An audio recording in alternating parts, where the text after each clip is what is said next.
పూర్తి కావాలి. ఖమ్మం జిల్లాలో సీతారామ సాగర్ ప్రాజెక్టును పూర్తి చెయ్యాలి.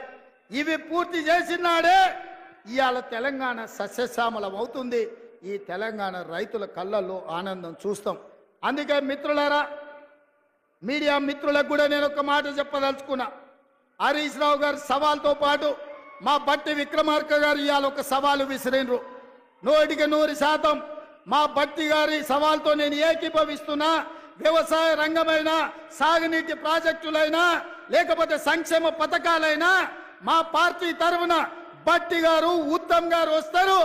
హరీష్, కేసీఆర్ ఎవడెవడు వస్తాడో, లేకపోతే బామార్తులు బిల్లా రంగాలు వస్తారో, ఏ సెంటర్ అయినా, ఏ చౌరస్తైనా, అమరవీరుల స్తూపమైన మే సిద్ధం.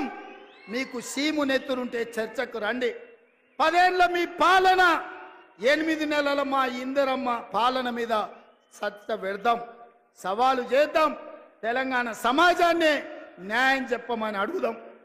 ఒడ్డు పడుకున్నాం కదా అని, టీవీలు పేపర్లు ఉన్నాయి కదా అని నోటికొచ్చిన అబద్ధం చెప్పి ఈ అబద్ధాలని పేపర్లలో రాసి ప్రజల్ని మభ్యపెట్టాలనుకుంటున్నారా?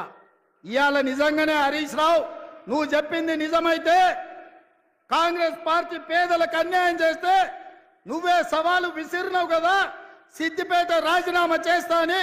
రాజీనామా చెయ్యి. సిద్దిపేటలో నువ్వు ఎట్లా గెలుస్తావో నేను చూస్తా బిడ్డ. నువ్వు అనుకుంటున్నావేమో సాగుతుందని, దేనికైనా సాగుతుంది. వయసులో ఉంటే పంది కూడా అందంగానే కనిపిస్తుంది. అధికారం ఉంటే నీలాకటోళ్ళకు నీళ్ళు కూడా అట్లనే ఉంటుంది. ఇవాళ అధికారం పోయింది కదా, ఇప్పుడు తెలుస్తుంది నీకు నొప్పేందో, పేద ప్రజల కష్టాలేందో.